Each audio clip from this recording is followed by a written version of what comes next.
First of all, you nasty, and I wouldn't be eating no type of snake at all. You nasty boy. Snakes eat rats. Snakes eat anything. Yeah. They eat you. Chicken eat anything. Chicken eat. Pigs eat anything. They don't eat pork. Yeah, I don't mess with the swine. All right, yeah, we out. Come on. I see you scoring. Oh, Yo. I know. Hey, oh my God.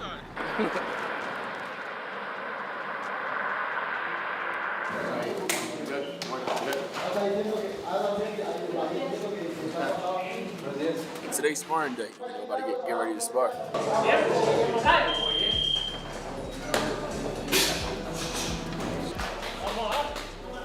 You know, it's fun, sparring Canelo. Trying to pick his brain. He got I think he 70 fights in. Turned pro at 15. So I was picking his brain, having fun, and sharpening my tools, That's about it,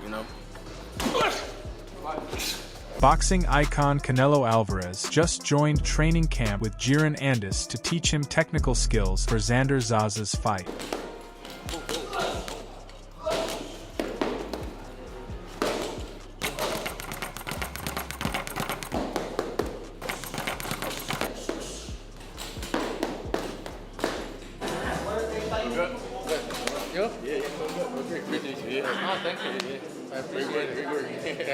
Almost there. Yeah, almost there, almost time. Yeah. Jaron Ennis is sharpening his inside game in camp, firing rapid combinations with tight control and constant pressure.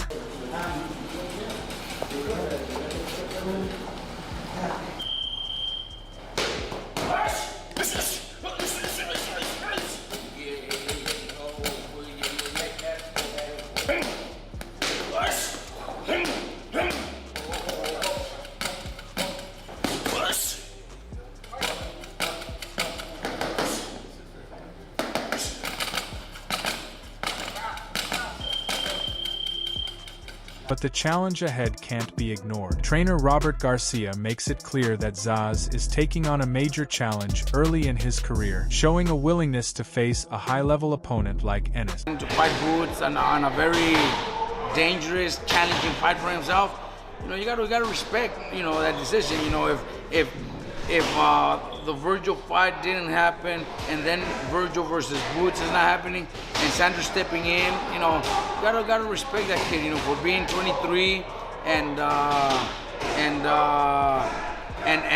taking those challenges. You gotta respect that,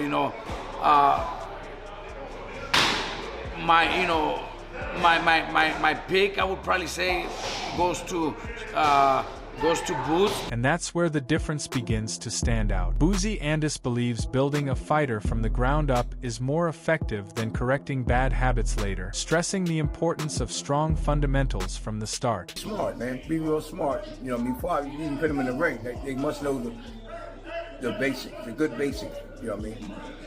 What's harder, building a fighter from scratch or fixing flaws in a fighter that's already been trained by somebody that maybe wasn't trained properly? I think fixing flaws. If you started from the beginning, you teach them and showing them what you know.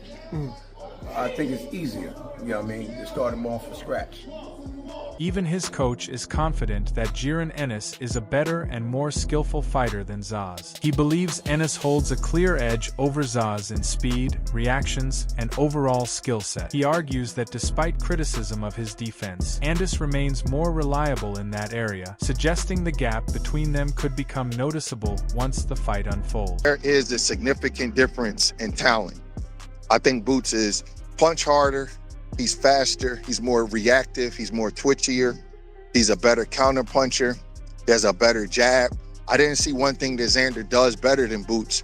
And Boots, they criticize his defense, and I'm not saying anything bad about Xander, I don't want you to take that like that, but he kind of has a large head. He gets hit really clean. I watch his fights and his head snaps back a lot. And I just look, I said, damn, they criticize Boots. Boots gets hit with single shots.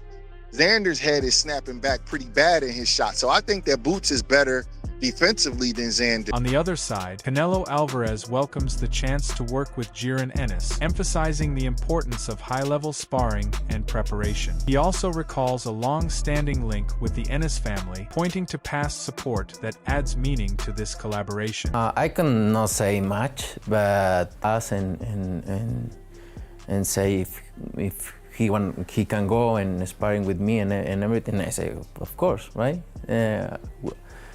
A fighter like me, we always want great sparrings because there is the thing, right? And I have history with the family because 14 years ago, his older brother helped me for Sugar Shane Motley and Alfonso Gomez. So it's Derek Ennis. So he helped me. So he was 14 years old at that time, by the way. And it was good, very good. And I'm very grateful with him because he made that time to go and give me a good... Once the fight actually begins, everything shifts. Eddie Hearn believes Jaron Ennis will take a more aggressive route against Xander Zayas, choosing to press the action rather than control it. He expects Zayas to respond in the same way, which could pull both into a tougher, more demanding pace. This fight, it won't just be a one-way boxing masterclass. It'll be Boots taking chances, sitting in the pocket, maybe getting hit himself, but trying to knock Xander Zayas out. Not trying to go 12 rounds. Not trying to put on a boxing masterclass. Not trying to tell you after how he didn't get touched. And it's all about hit and not get hit. So you're saying that he's going to be very aggressive? He's always aggressive. But he will, I think Zayas will be aggressive. I think this is going to be a firefight, I really do. I think Zayas is a young man who's very talented and got massive balls. He'll become, I think they think it's the size that's going to show in this. Moreover, as the debate continues to heat up, Roy Jones Jr. views Ennis as a polished fighter shaped by structured training rather than raw instinct, highlighting the depth in his overall skill set. He accepts there are moments where openings appear, but sees them as part of a style built through repetition and control. Fundamental fighters here to be hard attack. What we do is fundamentally inclined. It's not just talent. It's not just luck. It's not just going through motion. It's fundamental. Because people think sometimes, like he's mentioned with Prince Nassim defensively, that he doesn't wear shots sometimes, Jaron Ennis. Maybe more than you did at times in your prime. He does, but he's doing it. What he's doing off of his fundamental learning. It's not like he's just going off of talent doing it. That's his fundamentals. Trust what I tell you. He's got a great jab. He's got a great everything because he's fundamentally sound. Analyzing the matchup, Andre Ward believes Ennis has the dedication and talent, but questions his defensive discipline, warning that repeated mistakes against elite opponents could cost him badly. If those openings remain, they become dangerous at the highest level. And this is not just a fight, it is a risk that could expose a critical flaw. Jim Rat, and he lives boxing. He really loves the sport, and you see that when he fights. But the question or concern that I have for Boots is Boots has had his way so much that I don't always see Boots, even though he does have skill defensively, he doesn't always use it. I see Boots sometimes get hit with clean flush shots, and I'll see him get hit in a fight with a repeated shot. And my boxing brain says, you took that shot against this guy, what if you get hit with that same shot against that guy? So those are my initial concerns about the fight for both guys. Continuing his thoughts, Ward believes the clash between Zayas and Ennis will reveal who truly belongs at the next level, where one rises with momentum while the other faces serious questions. The outcome carries weight, and this is not just a fight, it is a turning point for both. If it is the right time for Xander, and he's able to pull this off and beat Boots on points, or somehow hurt Boots and stop Boots and put on a great performance, Puerto Rico has their next great star.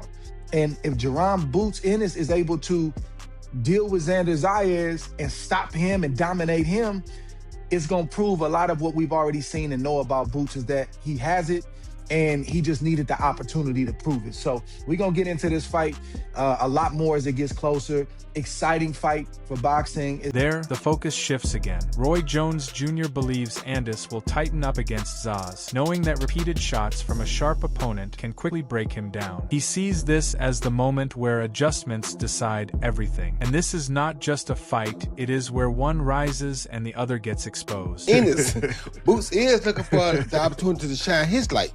And Xander is a guy, like you say, that you can't let hit you repeatedly with the same shot or you won't be around long. So Boots gonna get on his game. I'm sure he's gonna tighten up and get on his A game because he know he has an A opponent. So I think the fight is perfect. I think it's the perfect time for the fight because the winner of this fight is gonna be something special. Meanwhile, Shane Mosley believes Zaz must raise the pace and stay active to disrupt Ennis, using movement and output to avoid falling into his rhythm. He warns that remaining in range for too long allows Ennis to take over exchanges, turning control in his favor as the fight progresses. Well, I think that Xander Zayas have to be more of a volume puncher, kind of like with, I'm forgetting his name, Fendura. Yes. Like Fendura was like a volume puncher. And I think that he has to keep Boots in his, occupied with all the punches and movements and stuff like that. But if he stays there right in front of him, then, then Boots is going to, take his toll on him. But I think that activity for Xander Zayas will be the key for him. On the other hand, Ennis rejects Zaz's criticism, dismissing concerns about his defense while pointing to Zaz's own vulnerability under pressure. He believes the real gap will only show once they share the ring, where timing and control take over. Criticism from Xander of your defense. Did y'all watch Xander? Yeah, of course. Did y'all watch Xander? He get hit a lot. He get a lot, man. I don't know what like these narratives that everybody keeps saying I get hit this, that, and the third. I still get hit less than everybody's favorite fighter in straight like that. But these guys want to put they got to find something to talk about, because when you great at everything, they just pick one thing. Like I said, he gonna see firsthand though. It's different when you in there with me. And I told him this at the press conference. I'm like, it's different when you in there. I'm a lot faster than what you think. I'm a lot stronger than what you think. My ring IQ is way higher than what you think. I punch a lot harder. It's gonna be real different in there for him, and he gonna see why.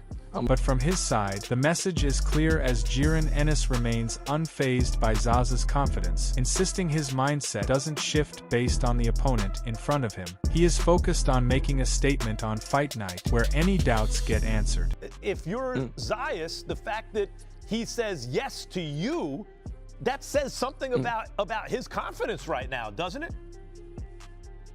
I don't know. With me, it don't matter. Like I said, this is my division, and no matter how much confidence he got, this is my division. And I might just show the world and stamp it.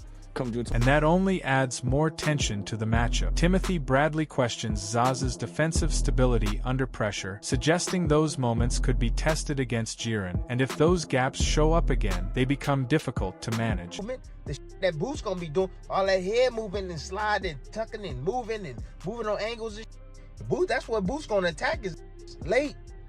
And Boots got power. He got major power, man. And there's spots where I see Xander, he just gets himself in some bad spots, man. He drops his hands a lot. I see too much exposure on that left side. Way too much exposure on that left side. He gonna have to keep that motherfucking left hand glued to his face because that overhand right of Boots is lethal. It's lethal, man. And Boots turned that uppercut up the middle too, especially from the southpaw stance when Xander's leaning forward, man. Another lethal shot, but man, I see a lot of holes in Xander's game, especially when you start to put that pressure on. Because this isn't just about skill anymore, Bradley believes Ennis has the mentality to push the fight into a tougher pace where physical strength and mindset begin to matter more. He notes that Zaz often gets drawn into exchanges despite instructions to stay disciplined, which could pull the fight away from a controlled approach. He suggests that if it becomes a battle of wills, that dynamic could decide the outcome. Yeah, there's an opportunity for Boots, and Boots, he a dog, man. I'm telling you, this fight gonna boil down to who got more dog in him, man, for real. Because Xander will stand and fight. He will stand and fight. It's his nature. He got his corner that's gonna try to reel his, hey man, keep boxing. What you doing? Don't fight with this motherfucker. Don't fight with him because he's too strong. And Boots, he run out of ideas, and all Boots want to do is make it a street war. Like, you know what? It's gonna be a street fight, me and you. I don't give a shit. I'm gonna take your best. You ain't gonna be able to take mine, because I know my shit is hot and spicy for your ass. and he gonna just come and try to take your head off.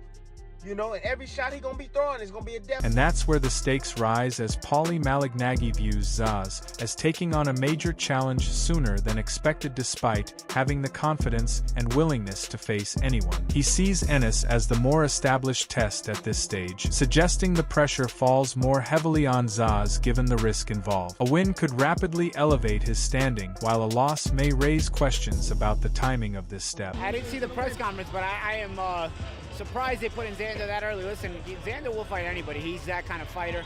Super marketable fighter, so that's why I was surprised that they're taking this chance with him a little early. If he wins, he's a megastar. Ennis is one of the best fighters in the sport today. This is a fight I think both of them need, but I think Ennis needed it more because Ennis is a little older. With Zayas, you had time to wait on this kind of risk. So credit to both guys for making it. Credit to the zone for making it, for getting all these promoters together and making these big fights. I think it's an exciting fight. For the reason that it's done at this point, I think it serves Ennis better. In 2 years, it would have served Zayas better. So we'll see if Zayas can pull this off, because he becomes a major star if he does. As the pressure continues to build, Boozy Andis makes it clear that Zaz now has to prove his words inside the ring, making it clear that the moment for talking is over. If he fails to deliver, the pressure will expose him. And this is not just a fight, it is a test of everything he has been building. Good fight, man. I mean, you know, Xander, you know, we like the Xander anyway. You know what I mean? But now he ain't talking a lot of smack. Now he want to back that. He have to back that up now. You know what I mean? You know, we mellow. We just laid back. You know, keep on talking. You know what I mean? You know what I mean? Keep on building the fight. You know what I mean? But it should be a good fight, as long as it lasts. And that's where the focus shifts, as Abner Mares sees Andis ranked near the top in overall ability, highlighting his sharp control, discipline, and consistency across rounds. He points out that brief lapses in focus can appear at times, but suggests those moments are more self-inflicted than forced, making him a difficult problem for Zaz to solve. You know, aside from that, I mean, his distance, his jab, his conditioning, the fact that he's, you know, a hard worker, he's constantly in the gym. He's going to be a hard fighter to beat. I think he's one of those fighters that the only guys that can beat him sometimes will be themselves. As the buildup intensifies, Canelo Alvarez stepping into camp with Jaron Ennis adds serious weight to an already high-stakes clash with Xander Zayas. This no longer feels like routine preparation. It looks like a focused push toward a defining moment where every detail is sharpened with purpose. Andis appears locked in to deliver under pressure, while Zayas moves closer to the kind of test that can reshape everything around him. As fight night approaches, the conversation shifts from hype to reality, where execution decides everything. One side looks to confirm what's already expected, while the other steps in with the chance to change the narrative completely. So now it comes down to you when this moment arrives. Who takes control and who falls short when it matters most? Drop your prediction below and stay tuned for more high-level boxing breakdowns.